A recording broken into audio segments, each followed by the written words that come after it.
Hello and welcome. In this video, I will be teaching you about Brigid through my own personal experience and through what we've known about her throughout time from others who have practiced, worked with her, used her. Whether you want to use her just for in bulk, whether you're curious about her for in bulk, or if you want to dedicate yourself to her. She's a very easy goddess to go to and work with. However, if you are interested in working with her, dedicating yourself to her, becoming a priestess of her, then she's going to make you do the work. She is not a goddess who is going to get you to win the jackpot lottery so you can sit on your ass for the rest of your life. No. Brigid makes you do the work. She makes you do the work so that you become the most authentic version of yourself. She will put you through the fire. She will put you on her anvil and hammer you and shape and mold you to be your most authentic self, your highest self, who you are meant to be on this earth. She makes you do the work. Brigid is considered a triple goddess, not the triple goddess in how most people know triple goddess, mother, maiden, crone. She's a triple goddess because she has three very distinct aspects of her. She's a goddess of poetry, the goddess of inspiration. If you are a writer, if you are a musician, if you are an artist, this is the aspect for you in Brigid because she will help pull those things out of you and she will help inspire you to that masterful piece you've always been wanting to create. She is here to help guide you. Now, that doesn't mean that you're going to get it right on the first time. With her, again, she asks you to put in the work, to put in the practice. Brigid's second aspect is her eternal flame. This eternal flame never goes out. She had 19 priestesses that kept this flame alive and burning. Each priestess would watch over the flame for one day. For 19 days, they carried this flame, and on the 20th day, Brigid would watch over her own flame. And then the cycle continued. So cycles with Brigid happen in 19 to 20 days, weeks, months, years. Everything happens with those two numbers. And this is where the analogy of the anvil comes in. This is the fire that she puts us through to shape and mold us, to create us into the highest version of ourselves. And then when we're in the fire, and the hotter the heat, the easier it is to mold us.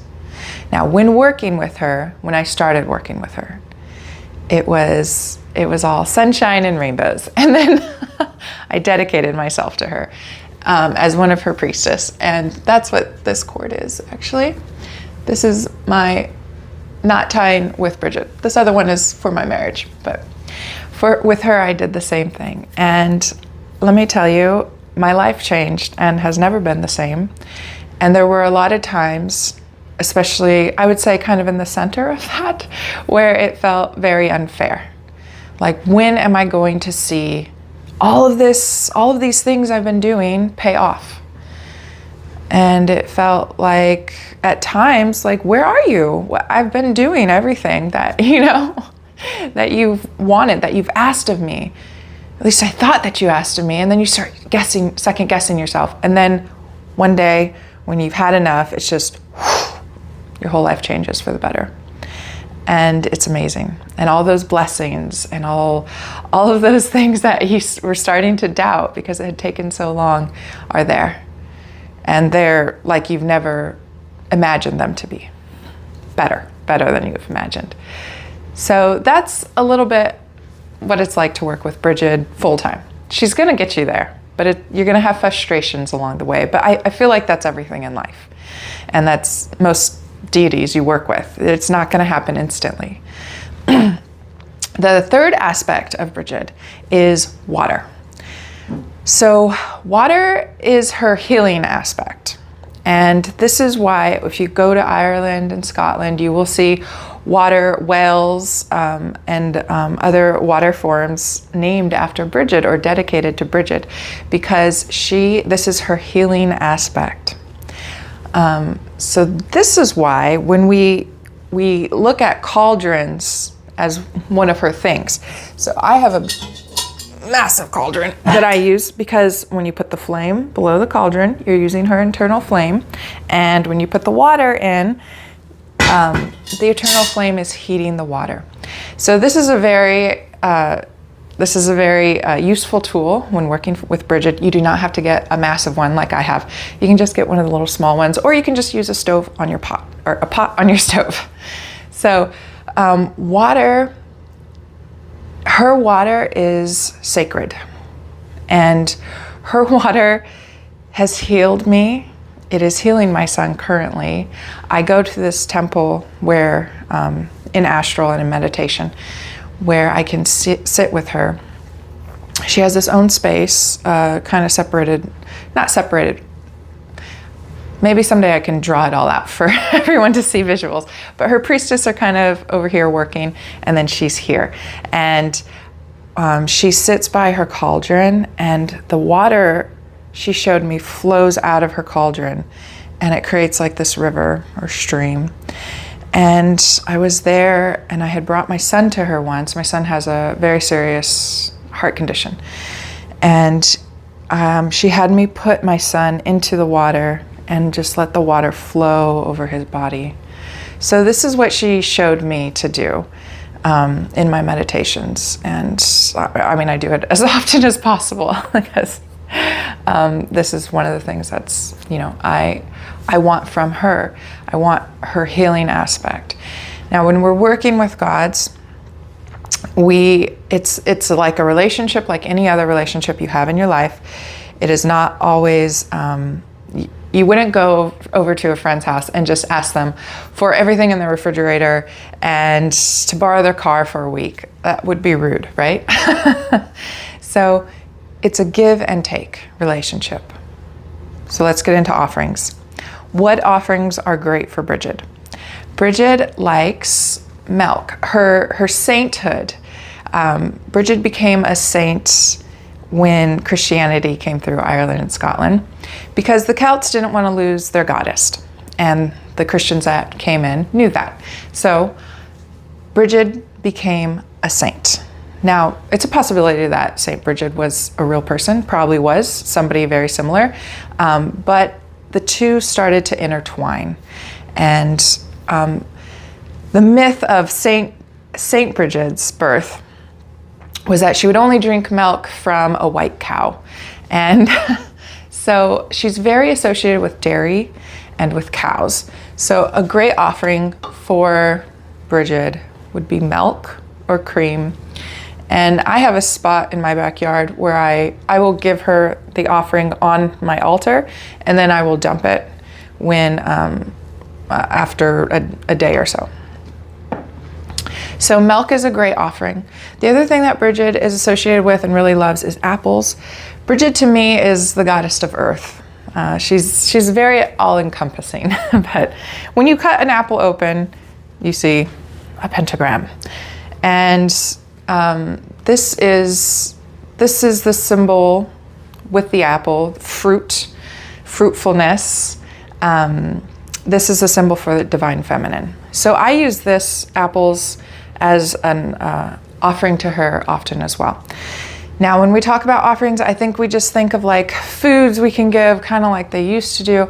But with Brigid, I want you to think of how you can help people in your community, especially women and children. Brigid is a goddess that helps women and children. She was the goddess, or her Saint Brigid was there helping midwives bring babies into the earth.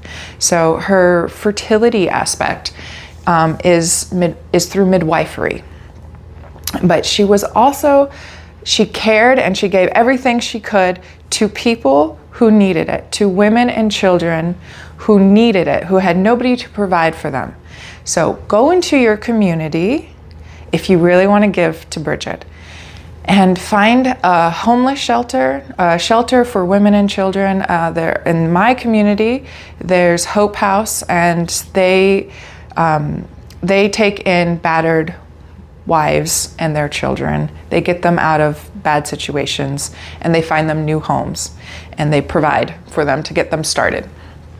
So I like to donate to them because that is most in alignment to what Brigid would do if she were here today, in the physical. So she needs to work through us, like we work through her. So that's the give and take relationship you need to have when you are dedicated, when you are working with a goddess. It's not just about putting milk and honey out in your yard. It is about actually helping the people in your community and what that goddess wants you to do in your community.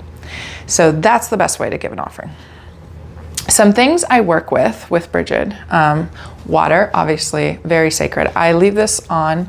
I leave this out every night for her, kind of like how people do moon water. I do Brigid water. Of course, I'll still do moon water if it's a moon I really want to connect with. So I do water that I allow her, I ask her to bless every night as I sleep. And then the kettle. Kettles are really great for Brigid magic because you can literally do this every morning because most people drink a hot beverage every morning, right? So the flame, whatever is heating your kettle, imagine it as Brigid's eternal flame. And then we're putting her sacred waters, her healing waters into the pot. And as we stir our coffee or our tea or our cacao or whatever you drink in the morning, ask her to bless it and ask her for what you want. Maybe you want inspiration that day. Maybe you're working on an art piece. This is perfect because now we're dealing with all three aspects of Brigid and she'll love that because you get her. So a kettle. And then, like I've said, milk and apples, great offerings. I am lighting candles for every 19 days before Imbolc, and then on the 20th day I'll light a candle for Brigid. So I'm starting with this candle, which I'll do at the end of the video, and if you'd like to do this with me, I'll be posting a video of candle lighting every day until Imbolc, which is her celebration. Some colors we associate with Brigid are blue, light blue for her priestess. It's the color that they wear. I saw it many times in Astral. These women would come to me or I'd go to them. And there was one time we were all dancing around in the circles. It was the first time I saw them and I felt so much connection to these women and there was just so much love and peace in this one moment. And later on, I found out, this was at the beginning of my spiritual awakening. Later, I found out that these were actually Brigid's priestess. I didn't know that at the time. It was just, they kept showing up for me and it was really beautiful. So I've always had this really strong connection with Brigid and through her priestess. Light blue. And then the other color we associate with Brigid is fiery colors. Sorry, my son's awake. Fiery colors. So deep reds and golds. If you work with stones, I would suggest citrine, amber, ruby. Garnet is a good one because garnet is natural to Scotland. And then of course green. We associate green with Brigid because of the spring. She is the Mother Earth goddess in that sense. She has that aspect to her because she brings the earth back to life with warmer weather and with rain. So we worship her, we work with her on Imbolc because this is the middle of winter and we're asking her, come back and bring the spring with you. Because this would be around the time, Imbolc would be around the time where people were seeing, you know, they were maybe halfway or a little bit lower through their winter rations, their storage, their harvest storage. And they were anxious to go to sow seeds again. And they needed the earth to thaw out before they could do that. So we associate her with grain because of the spring.